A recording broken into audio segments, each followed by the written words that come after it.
Best varicose veins చికిత్సనే పొందండి. నొప్పి లేని చికిత్స కోసం సంప్రదించండి ఎబిస్ హాస్పిటల్. నమస్కారం గురుగారు. నమస్తే.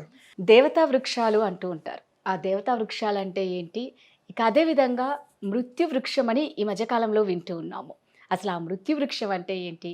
ఏ చెట్లను మొక్కల్ని ఇంట్లో పెంచితే మంచిది అంటారు? మనకు మంచిగా ఐశ్వర్యం రావాలి అంటే ఎటువంటి చెట్లను పెంచుకోవాలి అంటారు? శ్రీ గురుభ్యో నమః. శ్రీమాత్రే నమః. మీరు మంచోళ్ళ చెడ్డోళ్ళ? నేను మంచిదాన్ని. కొంతమందికి అయితే మీరు చెడ్డోళ్ళే కదా. ఆబ్వియస్లీ అందరినీ మెప్పించలేవు కదా. సో బట్ మీరైతే మంచోళ్ళు. నేను మంచిదాన్ని. సో కానీ కొంతమందికి చెడ్డవాళ్ళు. అవును. ఎందుకు అవుతున్నారు అంటే వాళ్ళకి మీతో అవసరం సరిగ్గా లేదు కాబట్టి, వాళ్ళు మీకు ఉపయోగపడలేదు కాబట్టి, వాళ్ళకు మీరు ఏమీ సరిగ్గా చేయలేదు కాబట్టి మీరు వాళ్ళకి చెడ్డవాళ్ళు. మీరు వాళ్ళకి ఏదైనా చేస్తే మీరు మంచోళ్ళు. అవును. అంటే అవసరపడితే మంచిది, అవసరపడకపోతే చెడ్డది. సో వరాలు ఇస్తే దేవుడు, వరాలు ఇవ్వకపోతే దయ్యం. అంతే కదా, ఇంకేముంటుంది. అంతే, నిజమే. ఈ మధ్య దయ్యాలను కూడా పూజ చేస్తున్నారు వరాలు ఇస్తారని చెప్పి. దేవతలు ప్రసన్నం ఎట్లయితారు? ఇప్పుడు మున్పటి కాలంలో రాక్షసులు పూజ చేస్తున్నారు. సో రాక్షసులకి మనం డైరెక్ట్ పూజ చేస్తే మనకు పైసలు వస్తాయి కదా.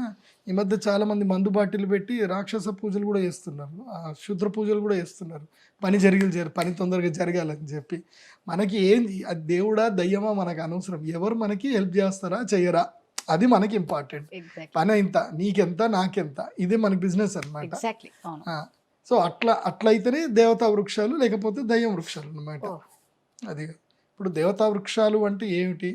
ఇవన్నీ ఇప్పుడు ఆయుర్వేదం ఏం చెప్తుంది అంటే, శాస్త్రంలో ప్రతి ఒక్క వృక్షము దేవతా వృక్షమే, ప్రతి ఒక్క వృక్షము ఆయుర్వేదానికి పనికి వస్తుంది. There is no plant which doesn't have a medical qualities. Medical qualities లేని చెట్టు అంటూ ఈ ప్రపంచంలో ఏది లేదు. కాకపోతే మనిషికి ఉపయోగపడదా, మనిషి దానివల్ల దాన్ని ఎలా సద్వినియోగం చేసుకుంటున్నాడా అనేది అంతే. అంతకుమించి ఏది లేదు. అయితే గృహ విషయానికి వస్తే, గృహము అంటే ఏంటి? నివాస యోగ్యమైన స్థలము గృహం అంటే మనం ఉండడానికి యోగ్యమైన ఇల్లు. అలాంటి ఇంట్లో మనం ఎలాంటి చెట్లు పెట్టుకోవాలని చెప్పేసి వాస్తుశాస్త్రంలో బృహత్ సంహిత అనే గ్రంథంలో, భృగు సంహిత అనేటువంటి గ్రంథంలో, అలాగే మీ వెనుకుంది చరక సంహిత అనే గ్రంథంలో, మీకు కనపడదు, వాళ్ళకి కనిపిస్తుంది. సో కెమెరాకి కనిపిస్తుంది అనమాట. ఇవాళ ప్రపంచంలో మనకు కనిపించకుండా కెమెరాకి మనకి కనిపించే పనులు మాత్రం మనం చేయాలి. ఎందుకోసమంటే మనం ఇంట్లో ఎట్లునో మనకు అనవసరం. కెమెరాలో మాత్రం చక్కగా ఒక 1 minute రీల్ చేసేంతసేపు సూపర్గా ఉండాలి. 1 minute రీల్ తర్వాత ఇంక మనం ఎట్లున్నా మనకు అనవసరం. ఖచ్చితంగా కెమెరా ముందు బాగుండాలి. సో ఆ చరక సంహిత అనేది ఉందో, ఇలాంటి గ్రంథం లోపల వృక్షాలకు సంబంధించిన తత్వం అంతా కూడా చెప్పారు. అట్లాగే వృక్షాయుర్వేదం అని ఒక గ్రంథం ఉంది. ఆ గ్రంథాల పేర్లు కూడా మనకు తెలియవు, అవి ఎక్కడున్నాయి కూడా తెలియదు. ఇవన్నీ కూడా మీకు దేవుళ్ళు.comలో దొరుకుతాయి. మన తెలుగు వాళ్ళందరికీ గొల్లపూడి వాళ్ళు ఎవరైతే కనుక మోహన్ పబ్లికేషన్స్ వాళ్ళు కష్టపడి మన తెలుగు వాళ్ళందరి యొక్క సాహిత్యాన్ని వాళ్ళు కాపాడుతున్నారు. కాబట్టి అక్కడ పుస్తకాలు కొనుక్కోండి. మీకు అవసరం లేకపోయినా కొని ఇంట్లో పెట్టుకోండి. రేపు భవిష్యత్తులో మీ మనవడలు చదువుతారు, అప్పుడు అవసరం పడుతుందండి. ఇప్పుడు మీకు అవసరం పడట్లేదు. ఎందుకోసం అంటే ఇప్పుడు అంతా మన తాతలు ముత్తాతలందరూ నేచర్ కాపాడారు కాబట్టి ఇప్పుడు మనకు అవసరం లేదు. మనం ఎట్లా నేచర్ పాడు చేస్తున్నాం కాబట్టి ఇంకొన్ని రోజుల తర్వాత మన మనవాళ్ళకి అవసరం పడుతుంది. ఆ మనవాళ్ళు ఎవరో గారు మునిమనవాళ్ళు, మనమే మళ్ళీ పుడతాం అప్పుడు. ఎందుకోసం అంటే నేచర్ ఇప్పుడు పాడు చేస్తాం కదా. సో మళ్ళీ మనం కర్మ చేసుకోవాలి కదా, కర్మ ఇప్పుడు చేసాము, అనుభవించాలి కదా, మళ్ళీ అప్పుడు పుడతాం అనమాట. మనమే ఇంకో 5th జనరేషన్లో పుడతాం. ఇప్పుడు ఎంత నేచర్ పాడు చేస్తామో అప్పుడు అంత నేచర్లో ఊపిరి తీసుకోవడం కదా బాధపడతాం అనమాట. సో దేవతా వృక్షాలు, దయ్యం వృక్షాలు అంటూ లేవు. కాకపోతే ఇంట్లో పెంచుకోవాల్సిన వృక్షాలు ఏంటంటే కనుక పారిజాత వృక్షం తప్పకుండా ప్రతి ఒక్కరి ఇంట్లో పెంచుకోవాలి. పారిజాత వృక్షం తర్వాత మామిడి చెట్టు కూడా పెంచుకోవచ్చు. అరవిందమశోకంచ చూతంచ నవమల్లిక నీలోత్పలంచ పంచయితే పంచబాణశ్చ సాయక. అమ్మవారి చేతిలో 5 పుష్పాలు ఉంటాయి. 5 పుష్పాలు ఉంటాయి. అరవిందం అంటే అది కూడా కమలం పువ్వు లాంటిది. అశోక పుష్పం ఉంటుంది, అది ఇప్పుడు దొరకట్లేదు, ఆ జాతే పోయింది. అశోక వృక్షం అమ్మవారు మునుపు అశోకవనంలో అశోక వృక్షం కింద కూర్చుందని అంటారు. అప్పుడు అశోక చెట్టు అంటే ఏందో ఎవరికి తెలియదు, అసలు ఆ వృక్షమే లేదు ఇప్పుడు. అరవిందమశోకంచ చూతంచ నవమల్లిక చూతం అంటే మామిడి చెట్టు. మామిడి చెట్టు ఇంట్లో పెంచుకోవచ్చు, తప్పేం లేదు, తప్పకుండా పెంచుకోవచ్చు. మామిడి చెట్టుకి ఏ దోషం లేదు, మామిడి చెట్టు పెంచుకోవచ్చు. తర్వాత నవమల్లిక అంటే జాజిమల్లి పుష్పాలు, తర్వాత బొండు మల్లె, ఈ మల్లె తీగలు ఇవన్నీ కూడా పెట్టుకోవచ్చు. సీతమ్మ వాకిట్లో సిరిమల్లె చెట్టు లాగా మీ ఇంటి వాకిట్లో సిరిమల్లె చెట్టు ఉండొచ్చు, జాజిమల్లె చెట్టు ఉండొచ్చు. తర్వాత ఏంటి, నీలోత్పలం అంటే ఇంట్లో ఈశాన్య మూలలో ఒక చిన్న పాండ్ వేసుకొని అందులోపల కమల పుష్పాలు ఉండాలి. అరవిందము కానీ నీలోత్పలం కానీ, ఇవి 2 పుష్పాలు. ఇంట్లో నెగిటివ్ ఏదైనా వస్తే నీలోత్పలం లాగేసుకుంటుంది. ఇంట్లో ఏదైనా పాజిటివ్ వైబ్రేషన్స్ అన్నీ కూడా పద్మం ఇస్తుంది, అరవిందం ఇస్తుంది, అంటే తెల్లటి పుష్పాలు అరవిందం ఇస్తుంది. సో ఈ 5 పుష్పాల వృక్షాలు మన ఇంట్లో పెట్టుకోవచ్చు. లలితా సహస్రనామములో అమ్మవారికి ఏ పుష్పాలు ఇష్టమని మనకు చెప్పారు. ఏం చెప్పారు? చాంపేయ కుసుమప్రియ అని చెప్పారు. అంటే చంపక వృక్షం మనం ఇంట్లో పెట్టుకోవచ్చు. అంటే చంపక వృక్షం అంటే ఏంటి అని అంటే, ఇప్పుడు మనకి ఎక్కడ సింహాచలము లక్ష్మీనరసింహస్వామి దగ్గరికి వెళ్తే అక్కడ దొరుకుతాయి మనకి సంపంగి పూలు.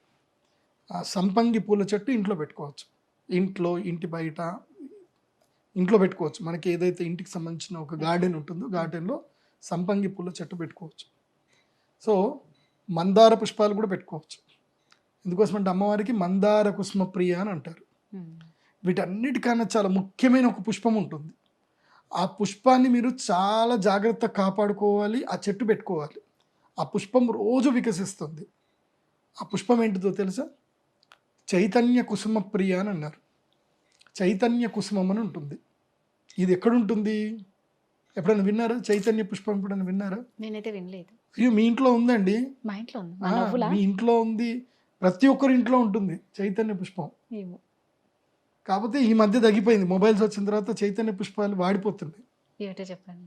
చైతన్య పుష్పం ఏంటనంటే మనస్సు. ఓ. మనస్సు అనేది నిత్య చైతన్యంగా ఉండాలి, చక్కగా నవ్వుతూ అందంగా ఉండాలి. రోజు పొద్దున్న లేవగానే మీ ముఖాన్ని మీరు అద్దంలో చూసుకొని ఒక నవ్వు నవ్వండి. ఒరే నువ్వు తోపురా, నువ్వు గ్రేట్, నీ అంత గొప్ప వాళ్ళు ప్రపంచం లేవరని మిమ్మల్ని మీరు పొగుడుకోవాలి, చక్కగా నవ్వుకోవాలి. ఎంత కష్టం రాని ఏదని రాని ముఖంలో నవ్వు ఎక్కడికి పోకూడదు, నవ్వాలి. మీ నవ్వు బాగుంటుందండి అని అంటారు చూడు, అలా నవ్వాలి, నవ్వుతూ ఉండాలి. ఎంత కష్టం రాని, ఏమిటి కష్టాలు అన్నీ పోతూ ఉంటాయి. ఎవరైతే నిత్య చైతన్యంగా నిత్య మందహాసంతో ఉంటారో వాళ్ళ ఇంట్లో దేవతలు ఉంటారట. ఏ ఇంట్లో అయితే కనుక శాపనార్థాలు, తిట్లు, దరిద్రము, ఈ దరిద్రం అనే వర్డ్ వాడతారు, చండాలం అనే వర్డ్ వాడతారు, పోతావురా అని వర్డ్లు వాడతారు, అయిపోయింది అనే వర్డ్ వాడతారు. ఇలాంటి వర్డ్లు ఎవరైతే ఇంట్లో ఎక్కువ వాడతారో, ఎవరైతే ఇంట్లో శాపనార్థాలు పెట్టుకుంటారో, చావు అన్న వర్డ్ ఎప్పుడైతే ఇంట్లో చచ్చావురా నా చేతిలో ఇవాళ, ఇట్లాంటి వర్డ్స్ ఎవరైతే మాట్లాడతారో ఆ ఇంట్లో జ్యేష్ఠాదేవి వాళ్ళని పిలిచినట్టుగా వచ్చేస్తారు అనమాట. అంటే వాళ్ళ ఇంట్లో లక్ష్మి నిలవదు, ఐశ్వర్యం ఉండదు. సో ఇవి ఇంట్లో ముఖ్యంగా ఉండాల్సింది. చైతన్య కుసుమం ఇంట్లో ప్రతి ఒక్కరి ఒంట్లో చైతన్య కుసుమం ఉంటుంది. అంటే నవ్వుతూ ఉండాలి, ఏది జరిగినా నవ్వుతూ మాట్లాడాలి, శత్రువు వచ్చినా నవ్వుతూ మాట్లాడాలి, అలా నవ్వడం నేర్చుకోవాలి, నవ్వుతూ ఉండాలి. సో ఈ చైతన్య కుసుమం ఏ ఇంట్లో ఉంటుందో ఆ ఇంట్లో ఐశ్వర్యం ఉంటుంది. సో చెట్టు పెడినంత మాత్రమే డబ్బు వస్తుందని కాదు, నీ లోపల ఒక వృక్షం ఉండాలి. ఏంటిది అది? కాన్ఫిడెన్స్ అనే ఒక వృక్షం ఉండాలి. దానికి చైతన్యం అనే పుష్పాలు, అంటే స్మైల్ అనేటువంటి పుష్పాలు పూస్తూ ఉంటాయి. కాన్ఫిడెన్స్కి స్మైల్, సో జాయ్ఫుల్ థింగ్ అనేది ఒకటి రావాలి, అది చేసుకోండి. ఇంకా ఇంట్లో ఏ చెట్లు పెట్టకూడదు, ఏ చెట్లు అయితే గనక 15 ఫీట్ల కన్నా ఎక్కువగా పెరుగుతాయో, ఏ చెట్లు అయితే గనక గోడల్ని చీల్చుతాయో ఆ చెట్లు పెట్టకూడదు. అంటే మేడి చెట్టు కానీ, రావి చెట్టు కానీ, మర్రి చెట్టు కానీ, పెద్ద పెద్ద వీటిని మహావృక్షాలు అంటారు. మహావృక్షాలు ఏది? ఇల్లు ఒకవేళ గనక 200 గజాలు 300 గజాలు ఇల్లు ఉంటాయి కదా, అలాంటి ఇంట్లో పనికిరాదు. 1000 ఎకరం పొలం ఉంది, ఎకరం ఇల్లు ఉంది, అందులోపల చిన్న ఇల్లు కట్టుకున్నారు, ఓ 300 గజాలు ఇల్లు కట్టుకున్నారు, అప్పుడు హ్యాపీగా పెంచుకోవచ్చు. దానికి మహావృక్షాలు ఉంటే మంచిదే, దానికి నష్టం లేదు. మనం ఇప్పుడు మీరు కర్ణాటకకి వెళ్ళండి, నేను ఉడిపిలోకి వెళ్ళినప్పుడు చూసాను, అక్కడ అందరి ఇళ్ళన్నీ కూడా 5-5 ఎకరాలు ఉంటుంది, 5 ఎకరాలు 3 ఎకరాలు ఉంటుంది. అక్కడ ఏందబ్బా ఇంత ఇంత ఇంత ఎందుకు అంటే, వాడు ఒక పెద్ద అని అడిగా అనమాట, ఏంటంటే మీ దగ్గర ఇంత ఇంత పెద్ద స్థలం, ఇంత ఖాళీ స్థలంలో ఎందుకంటే ఇంత ఇంత పెద్ద ఇళ్ళు మీకు, మా దగ్గర చూడండి అన్ని చిన్న చిన్న ఇళ్ళు ఉంటాయని అన్నా. అప్పుడు అన్నాడు, నీకు లైఫ్ అంటే ఏంది అని అడిగాడు. లైఫ్ అంటే ఏంటంటే హాయిగా బతకడం అన్న. అంటే ఎట్లా బతుకుతావు అంటే మంచిగా తింటా ఉండి ఉద్యోగం చేసుకుంటా పని చేసుకుంటాం. తింటావా? అవి ఎక్కడి నుంచి వస్తాయి అని. భూమి నుంచి వస్తాయి, రైతులు తీసుకొస్తారు, కూరగాయలు తీసుకొస్తారు. నీకు రైతులు కూరగాయలు అన్నీ కూడా ఏం జరుగుతున్నాయి, మొత్తము పెస్టిసైడ్స్ వేసి అన్నీ వండుతున్నారు. సో నువ్వు బయట నుంచి తెచ్చుకుంటున్నావు, మేము ఇక్కడ ఏవి బయట నుంచి తెచ్చుకోం, దా చూపిస్తా అని ఇల్లంతా చూపించాడు. అన్ని కూరగాయల చెట్లు ఉన్నాయి, మొత్తం టమాటా చెట్లు, బెండకాయ చెట్లు, అన్ని చెట్లు ఉన్నాయి. మంచిగా తీగేసుకున్నారు చక్కగా. ఇంట్లో లేనిదంటే ఏముండదు. బయట నుంచి వాళ్ళు కూరగాయలు తెచ్చుకోరు. ఓన్లీ వాళ్ళకి బయట పొలం ఉంటుంది, వాళ్ళ పొలం నుంచి వాళ్ళు బియ్యం తెచ్చుకుంటారు. వాళ్ళకి బయట ప్రపంచంతో బయట నుంచి పెద్దగా తెచ్చుకోవాల్సిన ఏముండవు. ఏవో ఈ మన ప్లాస్టిక్ వస్తువులు, ఈ కిచెన్ సామాగ్రి అవి తెచ్చుకోవడమే. కడుపు లోపలికి పోయే వస్తువులని వాళ్ళే వండుకుంటారు, వాళ్ళే తెచ్చుకుంటారు. ఎందుకోసం అంటే లైఫ్ అంటే ఏంది అని ఇప్పుడు అడిగాడు నేను. లైఫ్ అంటే ఏంది? లైఫ్ బతకడం. నీకు బతకడానికి అంటే బతకడం దేని వల్ల బతుకుతావు? తినడం వల్ల, త్రాగడం వల్ల బతుకుతావు. కాబట్టి నీ అబ్జర్వేషన్లో తినేవి తాగేవి నువ్వే పెంచుకో. తినేటివి ఏవైతే ఉన్నాయో అవన్నీ నువ్వే పెంచుకో. తాగేటివి ఏమన్నా ఉంటే నీ దగ్గరనే చేసుకో. అంటే మీ ఇంట్లో నీళ్ళే తాగు, బయట ఎక్కడ నీళ్ళు తాగు. ఇవన్నీ మాకు ఒక పెద్ద ఆయన చెప్పినప్పుడు లైఫ్ అంటే ఏంది అని అప్పుడు అర్థమైంది. లైఫ్ అంటే ఇది. మన లైఫ్ని ఎప్పుడు మనం అందరి చేతులు పెడతాం. ఇప్పుడు మనం ఎక్కడికో వెళ్ళాం, ఒక హోటల్కి వెళ్ళాం. ఇక్కడ ఉంటాయి కొన్ని హోటల్స్ హైదరాబాద్లో. ఆడికి పోతే వాడు లోపల ఎట్లా చేస్తాడో తెలియదు, బయటకు మాత్రం మంచిగా తీసుకొని వస్తాడనమాట. లోపల మంచి డిజైనింగ్ ఎంత తీసుకొస్తాడు, లోపల వాడు తుప్పుకొని ఉంచినా మనకు తెలియదు. వాడు దాన్ని ఫ్రిడ్జ్లో నుంచి తీసుకొచ్చి చేసిందా మనకు తెలియదు. దాన్ని ఏ నూనెతో వేసాడో తెలియదు. డీప్ ఫ్రై చేసామండి అంటాడు. ఆడు 10 రోజుల నుంచి ఒకే దాంట్లో ఫ్రై చేస్తూనే ఉంటారు. అది మాత్రం మనం లొట్టలు వేసుకుంటూ తింటాం. సో శాస్త్రం ఏం చెప్తుంది అని అంటే కనుక తినేది తాగే విషయం లోపల, అట్లాగే నీ జీవిత భాగస్వామి విషయంలో, మూడిటి విషయంలో పరీక్షించే స్వీకరించాలి అంటారు. అంటే నీకు నువ్వే చూసుకోవాలి, పరీక్ష చేసుకోవాలి. తినేది తాగేది జీవిత భాగస్వామి, ఈ మూడు విషయాల్లో మాత్రం పరీక్ష చేయాలి తప్పకుండా. ఈ పరీక్ష చేయకుండా తీసుకోవద్దు, ఎగ్జామినేషన్ చేసి తీసుకోవాలి. అందుకే ఇంట్లో వృక్షాలు ఏమైనా పెంచుకునేది ఉంటే ఇంట్లోనే అన్ని వృక్షాలు పెంచుకోవచ్చు. ఏది 1 ఎకర్ ఉంటే కనుక ఏ వృక్షమైనా పెంచుకోండి.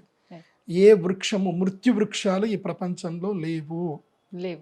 ఒక్కటి ఉంది. ఏంది అంటే కనుక చాలామంది పెంచుకుంటారు, వద్దని చెప్తాను, పెంచుకుంటారు. ఏంటిది అని అంటే కనుక గన్నేరు పూల చెట్టు. గన్నేరు పూల చెట్లు పెట్టకూడదు, ఇంట్లో పెట్టుకోకూడదు. గన్నేరు పూల చెట్టు పెట్టుకోకూడదు. గన్నేరు పూల చెట్టు పెట్టుకుంటే ఇంటికి అరిష్టం. ఇంట్లో గన్నేరు చెట్టు పెంచకూడదు. ఎందుకు అంటే ఒక లాజిక్ కూడా ఉంది దీంట్లో. మనకు తెలుసో తెలియదో ఒక అరిష్టం, ఓకే పెట్టుకోకూడదు. కానీ లాజిక్ ఎందుకు? కొంతమంది ఉంటారు కదా, మాకు లాజిక్ కావాలి, ఎందుకు పెట్టుకోకూడదు చెప్పండి, లేకపోతే నేను తెచ్చి పెట్టుకుంటా అంటారు. ఇట్లాంటి లేదు వాళ్ళు ఉంటారు అనమాట. వాళ్ళ కోసం చెప్తాను. గన్నేరు పుష్పానికి విషం ఉంటుంది. ఇంకోటి కూడా ఇంట్లో ఏంటంటే క్షీర వృక్షములు పెట్టుకోకూడదు, ఇంట్లో పెంచకూడదు. క్షీర వృక్షములు అంటే ఏంది? తెంపితే పాలు కాలరు. తెంపితే ఏదైతే పాలు కారుతుందో ఆ వృక్షాలు ఇంట్లో పెంచుకోకూడదు. ఎందుకోసం అని అంటే ఎప్పుడైనా సరే మనిషి మానసికంగా ఒక్కొక్కసారి బాగా ఉండడు, గ్రహస్థితి బాగా ఉండదు, మనసు బాగుండదు. ఇప్పుడు ఉదాహరణకి 2 3 పిల్లలు కొట్లాడుకున్నారు. ఆవిడ కోపం వచ్చింది, పోయింది, గన్నేరు తీసింది, కచక్కని కొరికి తింది, కథం మటాష్. కావాలని కూడా కాదు, ఒక్కసారి కోపం వస్తుంది. కోపం వచ్చినప్పుడు చేస్తారు. నాకు తెలిసి బాగా కోపం వచ్చింది అనుకో, ఏం చేయాలి తెలుసా? ఆ ప్రదేశం వదిలి బయటికి వెళ్ళిపోండి, చక్కగా ఫ్రెండ్స్ తోటి పాటలు పెట్టుకొని డ్యాన్సులు చేసి ఎంజాయ్ చేసిన తర్వాత ఇంటికి రండి. కానీ ఆ ఫ్రస్ట్రేషన్ని కింద ఏమైనా చేసు don't express your frustration to others. అవసరం లేదు. అది చాలా టెంపర్ షార్ట్ ఉంటేనే అందంగా ఉంటుంది. కంటిన్యూ ఉంటే అది అందంగా ఉండదు. ఇవాళ కొంచెం ఒక అరగంట కోపడ్డారు ఇంట్లో, తర్వాత మీ ఆయన వచ్చి సారీ చెప్పాడు, నవ్వావా, క్లియర్. ఆ అరగంట కోపం కాస్త రోజంతా పోయిందనుకో, అది 4 రోజుల్లో పోయిందనుకో, సంవత్సరానికి పోయిందనుకో, ఏముంటుంది అక్కడ లైఫ్? సో లైఫ్ అనేది చైతన్య కుసుమంలో ఉంది. సో ఇంట్లో ఏ వృక్షాలు పెట్టుకుంటే ఐశ్వర్యం వస్తుంది అన్నారు కదా, కాన్ఫిడెన్స్ అనే వృక్షాన్ని మీ మనసులో పెట్టుకోండి. ఓకే, అక్కడ పెట్టండి. ఆ వృక్షం పెడితే మీకు ఐశ్వర్యం వస్తుంది. మిగతా అన్ని చెట్ల వల్ల ఆరోగ్యం వస్తుంది. చాలా చక్కగా చెప్పారు గురుగారు. ధన్యవాదాలు. శ్రీమతి.